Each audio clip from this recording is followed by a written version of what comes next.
You know, I was really thinking we were going to start this show by saying, same old Cowboys. I don't, man.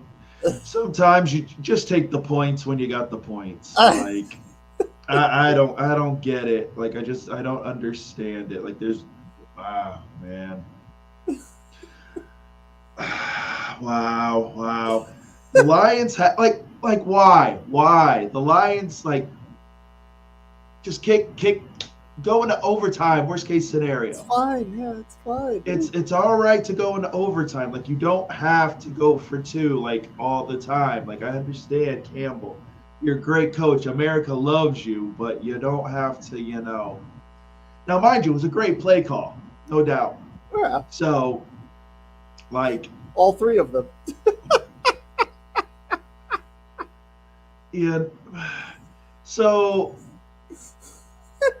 No, then you sit there and you say, do you fault Campbell or do you fault, Decker for not checking in? Like what is it? Great, beautiful play call, no doubt about it.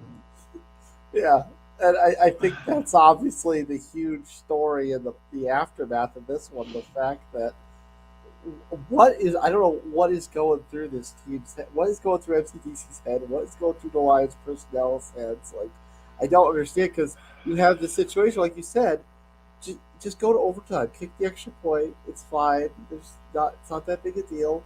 Uh, I mean, you already kind of set yourself up for shocking the world on a Saturday night with the drive down the field, making the Dallas defense look like Swiss cheese. And then you get down there and you don't kick. You want to go a little brass balls out there, and you miss. You you make the first one, but you have a penalty. You miss the second one, but you get bailed out by Micah Parsons being offsides, and then you get the third opportunity, but you have this receiver not reporting. So it's like at a certain point, three chances in, just take the stupid extra point. Once you get Micah in the neutral zone, you need to count your blessings and say, you know what, we're going to take the one and let's just move on with life. Yeah, But I think sometimes they feel that, destiny is theirs and they're supposed to do this. And, Dallas needs to count their stars a little bit, like they got lucky. Like the way Dallas played, like the first 3 quarters, you would have thought they were going to be up by 45 points. You would have thought, Dallas was ready to explode and throw points up, but it just never really materialized. And Detroit hung tough. Sometimes it's better to get that hard fought victory the long way instead of getting the short, easy, not easy, but just to end the game right there. Um, count your stars. Very apropos for you. exactly. I understand maybe you wanted to ruin, you know, Jimmy Johnson night or whatever. I have no idea what this was, but at the end of the day, Dallas pulled it out, and their hopes to win the end of and the East are still alive. They're still going to need a lot of help. I don't know if Philly's really going to lose to the Giants and to Arizona. I don't see it happening, but Yeah. stranger things have happened. Before we get into the ramifications of the outcome here, I mean, let's talk about the game itself. Uh, that drive down the field, you thought the Lions kind of were dead in the water. They were set up with 2 minute warning plus, and Goff throws the interception deep in his own territory. Uh, what? So it was kind of like almost an unexpected result to see them just rip down the field that fast. So I mean, what do you see out of both teams, out of this game, going into the playoffs?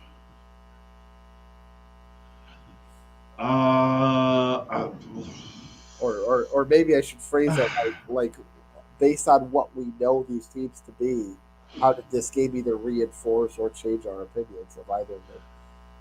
well, let's see. Dallas averaged 40 points at home this season in their home games, only put up 20. So you can give, Detroit, some credit and, playing some quality defense. You can say, Detroit's play calling there at the end, questionable. So when it comes to the playoffs, I think it's going to be a situation where Detroit needs to say, all right, we don't always have to go for two or try to make the splashy play. Like, let's grab our points when we have them, because that's what you're going to have to do in the playoffs, because there's no next week. So you got to grab the points, and Dallas needs to perform better on offense. Like, they weren't really able to run the ball still. Like, let's be honest, Tony Pollard he had a couple decent runs, but it wasn't like he was ripping them, Yeah.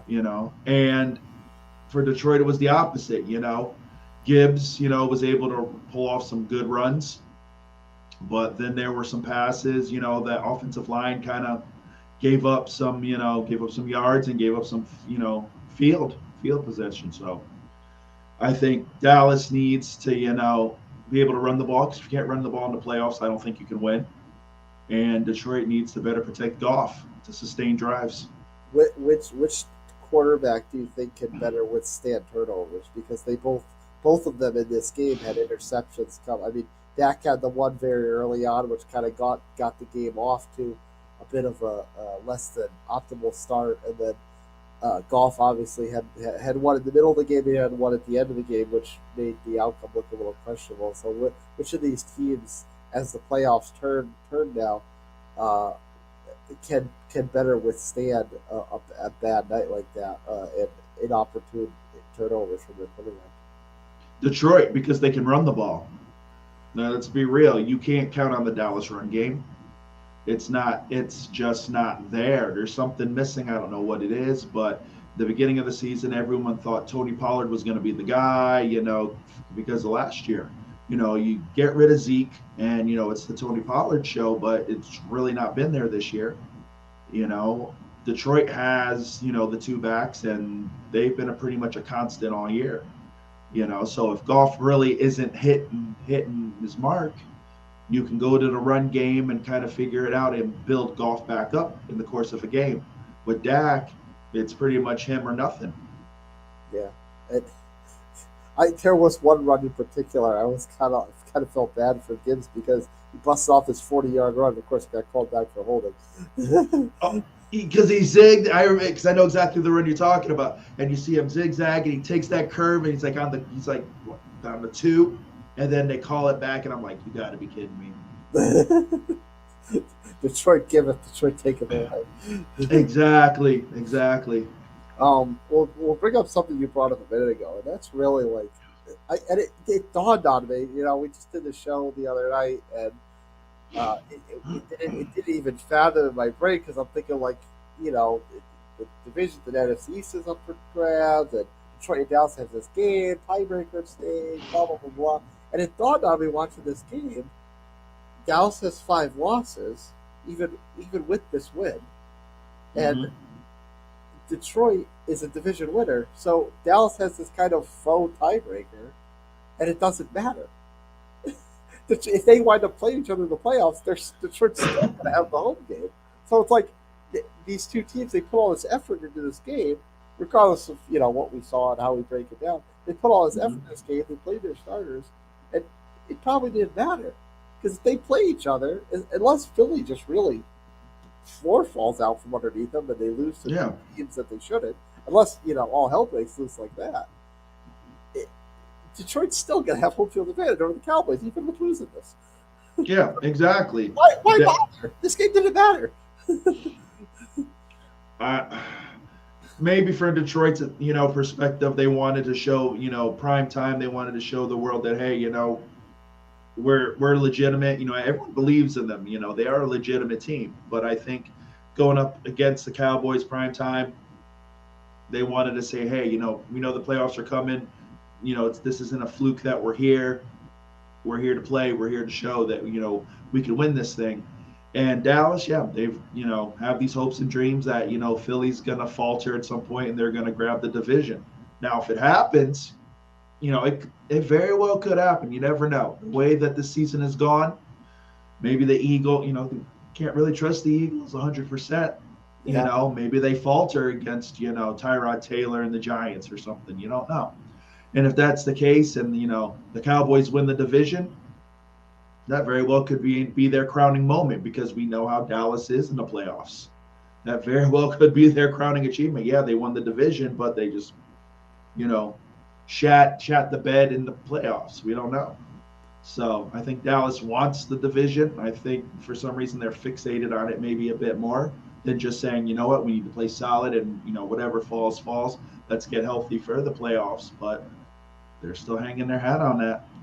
Let's assume let's assume hell doesn't break loose and Mm-hmm. Philadelphia beats Arizona. Should Dallas just take next week off, so they just mail it in against Washington and worry about not get hurt and just practice well, get your game plan right. See, it's one of those things where it's football. Guys get hurt like running down the field, not even getting touched. So let's say they take that mentality and they put the starters in for maybe a series or two, and CeeDee Lamb just runs a basic route. No one touches him, and he just turns the wrong way in the turf, blows out a knee. You never wished for that, but these things happen. I still think they need to go out there and play, but you know what? They need to work on the run. They need to figure out how to get Tony Pollard back to where he was. Because for Dallas, I think to really come out of the NFC, they need to be able to run the ball. You can't hang it on Dak's arm because, mind you, Dak has played great this year overall, but I don't think on his arm alone you can win it. Dak's arm and the defense, of course, but that offense needs Pollard to perform. So I think you just try to get the run going, maybe try to get Pollard in some spots, try to get him 80, 90 yards, start to get him to feel good going into the playoffs. Let's forecast a little bit for the playoffs. And obviously, as the five seed, they play the NFC South winner, which, as we know, currently looks like it will be Tampa, barring the Saints actually looking like a competent football team this Right. week. Um, but do you, as a Tampa fan, who would you have more confident in facing, the Cowboys as it currently stands, or if the the four falls out from the Eagles and you wind up playing Wow. Philly? I, wow, if I had to pick one, wow. It's funny because it's almost similar because the run games for both teams, honestly, the last probably 4 or 5 games. Well, Dallas pretty much almost the whole year, but Philly exactly. Like their run game's been a bit more consistent. So if I had to really pick one, I would probably pick Dallas because Tony Pollard just hasn't been able to run the ball, and we're strong against the run. So I think if I had to pick one, I would pick Dallas because I believe we're strong enough to say, all right, Dak, try to beat us with your arm. I'd probably take the Cowboys. Yeah, and between the two, between Philly and Dallas, which one needs that division more? Which one is better equipped to win on the road? I want to say the Eagles because they've done it. They've been there. I feel the Eagles, understand what it takes a little more.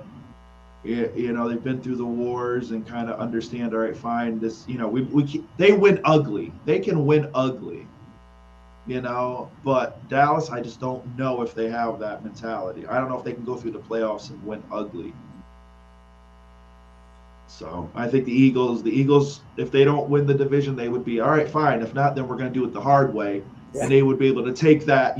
All right, us against the world. We didn't win the division. No one, everyone's counting us out. I think they can carry that. Dallas just doesn't have that feel to it. yeah. They're very much they got to shake that soft. They feel a little sensitive. Hmm. Like I guess prima donna, like, oh yeah, we're supposed to be here, or no one likes us, and you'd see him crying in the corner.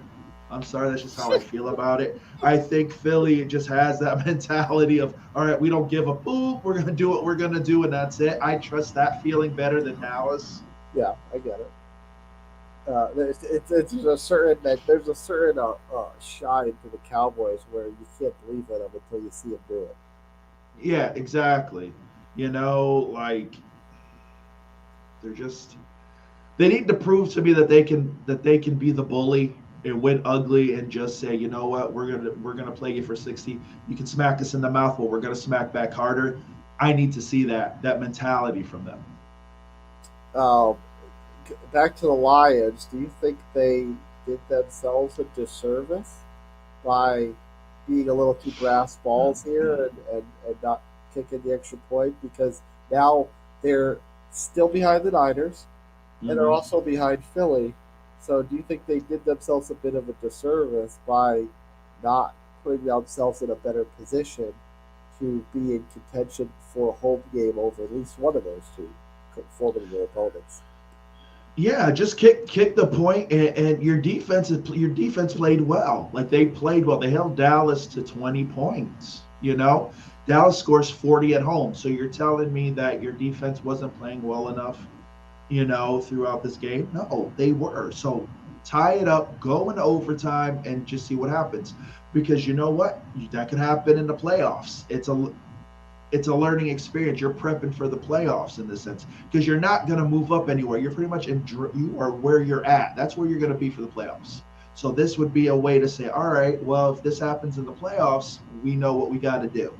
Pulling out the trickeration and literally three tries at a 2 point conversion, it's ridiculous. I think at this point it kind of messes with your head. Mhm. It's like, this is what we have to do to win. We just can't take the tie, go into overtime, and just you know figure it out. So I think it was a little too much, a little too pretty, and hopefully they learn from it and take the points when you can. Do you think that the Lions are capable of winning on the road against either of those two opponents in the playoffs, Philly or Yeah, San Francisco? Philly, yeah, Philly. I do. San Fran.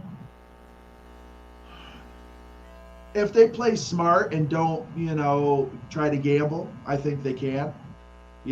San Fran has shown that they can be beat. They, got taken to the woodshed by Baltimore. So I think if, it's the playoffs. So anything can happen.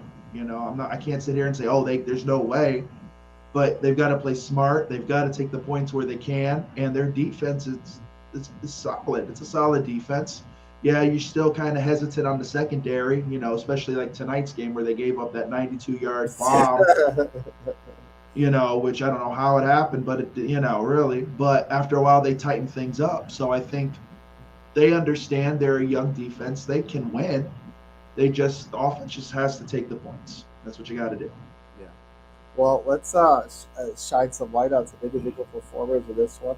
And speaking of that 92-yard touchdown, first of all, let me say, I think I could have hit CD Lamb that wide open.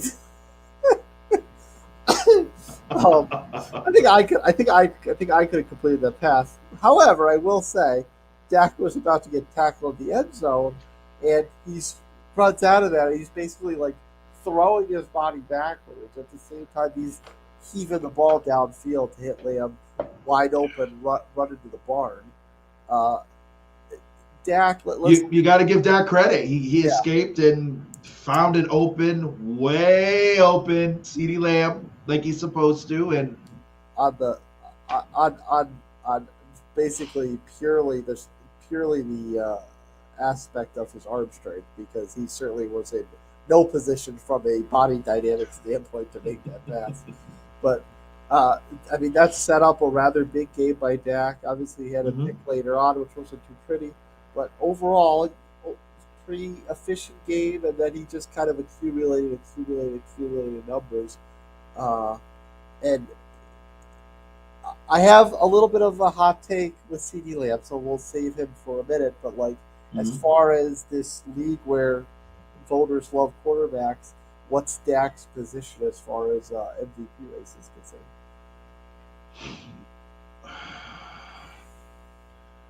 Yeah, he's going to get votes. Like he's not going to win it. Like he's not. I think he's cooled off. I think at one point earlier in the season, Dak, what was probably a top three candidate. But I think Dak's kind of regressed a little. It's I just don't know with Dak. it's like you want to like the guy. He's a decent guy, but he he just doesn't give you enough to say yes. He's the best quarterback in the league. He's the guy. Like he just doesn't give you that because for that one great game, he ends up screwing the pooch, and like next thing you know, he'll throw a pick or he just can't. I don't see him as a guy who carries the team 100%. If Dallas's defense wasn't as good as it was, I don't know if they would win as many games. I really don't. Mm-hmm. Like for what happened tonight at the first quarter, second quarter, you would have thought that they were going to ready to put up 40 points, but it was like, no, it just wasn't there. I don't know if Dak is that guy. Like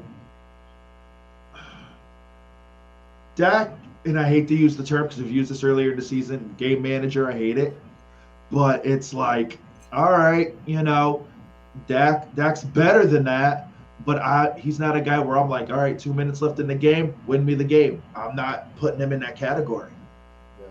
Yeah. This season, not overall the NFL. This season, can you put 5 quarterbacks ahead of the season he's had? Ahead of Dak, 5. Yeah, ahead of Dak. Wow. Okay. I'll give you Lamar. Yep, I'd say I'll give you Lamar. Purdy.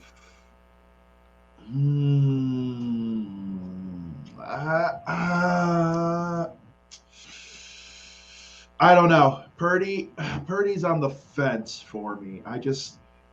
Because with Purdy, it was always, at first it was like, oh well, it's just because of the weapons he has. He's a game manager. He's not going to do anything, But then it was like he doesn't make the mistakes. He puts the ball where it needs to. But then you have the game against Baltimore, and it's like, all right, 4 picks. I don't know who this guy is. Mm-hmm. All right, so I'd put Goff above him. Okay.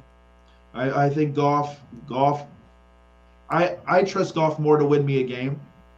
Now Goff will make an ill-advised throw like he did today, but I have a better feel for Goff than I think for Dak.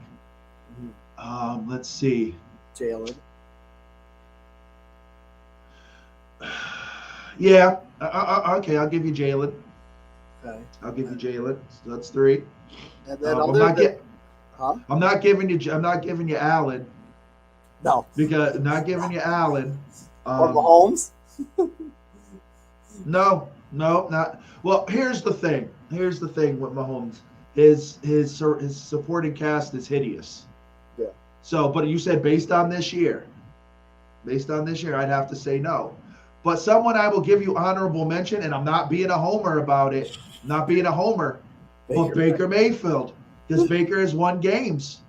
Yeah. So mind you, he may have a quarter where he's a little off there, but we're talking about a quarterback who you think will win you a game like that. Who else? The only other dark horse I would throw in the mix is possibly Stafford. The way he's played this year with that young team, yep, I'll give you Stafford. I would give you Stafford. Wow, it's really rough because if you look at the playoff teams as of right now, you're like, what quarterback really is that guy? And so Dak may actually eke his way, and you may have to say Dak, but he's holding on to maybe the 5 spot by a thread. Yeah. I would agree. I think it's kind of pretty close because, like, we were kind of split hairs on Purdy and Jalen Hurts and that sort of thing. Yeah, because that's also injuries have taken out Burrow and stuff, so some of the usual suspects aren't available. Yeah. And now over to CeeDee Lamb. Now I almost kind of think like if you had to pick, now obviously quarterbacks always get the limelight, but if you had to really pick an MVP this year for the Cowboys, I think it's probably more CeeDee Lamb. CeeDee Lamb's been unstoppable. And this game was no different. He had a dozen catches. He was well over 200 yards, and he had obviously that huge touchdown right off the bat. CeeDee Lamb's been an animal this year. I would almost say he should be more the MVP favorite from the Cowboys than Dak. No, for sure. Like CeeDee makes that offense run. Let's be honest. Now, the only other person on that offense would be Ferguson, the tight end, because Dak lives on that guy. Yeah. Like he looks at CD first, but he looks like he's more comfortable throwing than Jake Ferguson. So, but no doubt that CD's the guy. He is. If you stop CD, then that offense pretty much comes to a snail's crawl. Mm-hmm. That's why that run game needs to start to really develop and really quick. But yeah, I would have no doubt. CD's incredible, and if Dak, you don't want to say was better, but if CD was on like Baltimore, I'm telling you right now, CD's numbers would probably be ridiculous. Yeah. And nothing against Brandon Cook, but there's a far drop off between CD Lamb and Brandon Cooks. Yeah, basically all you're doing is sending Brandon Cooks down the field. He's your deep burner, and that's it. Or he gets lost in the secondary, and he ends up with a 20 or 30-yard pass. Let's be honest. That's the way this offense is kind of looked. Who's the best? I mean, obviously the injuries kind of derailed Reek's season. But who is the best wide receiver in the league? Is it CD Lamb? Is it Tyreek Hill?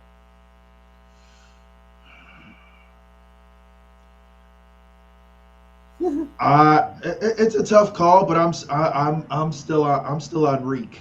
I think Tyreek really, his body of work, teams literally will plan for him. It's you stop Tyreek, you stop whatever team he's on. You could send him into the secondary, and literally you're throwing two guys on him. I think CD is approaching that level, but with the speed that Tyreek has, it's too much to overcome. Yeah. Not to be disrespectful towards Amon-Ra St. Brown, of course, because he's had an exceptional year as well. Yeah, he's good. They're all not like Mike Evans. I was waiting for it. Active touchdown leader in the league, 92 tutties. I'm not here to talk anything, but no. But I honestly, not like I'm throwing stats or anything. Future Hall of Famer, whatever. But no, right now, like I said, Tyreek is at when he's healthy, 100%. The man is unreal. But CeeDee Lamb is growing into that, and he's so young. I think if as long as Dallas builds around him and keeps that offensive nucleus, and Dak grows with him, then CD can be that guy for sure. Yeah. Well, there was, I guess, a little bit decided out of this game, even though I'm not sure if it ultimately matters. But you know what? It was enough two elite teams this year at the top of the standings going at each other late in the season. It was still worth an extra show, and we had fun with it. Bucks, McGee, what did you think of Cowboys Lions? Take us off there. Well, Lions fans, I know this one hurts a little bit. Just lick the wounds and just prep for the playoffs. Call Coach Campbell and tell him, take the one. Sometimes two isn't worth it. Take the one. Cowboys fans, y'all got lucky. Let's be realistic. Happy for, Coach Jimmy, but you guys have got to put some points up, got to be able to run the ball. If not, it's going to be a short run in the playoffs. Nutmeg, it's always an honor and a privilege. Loving these Monday nights on a Saturday. Let's see what happens.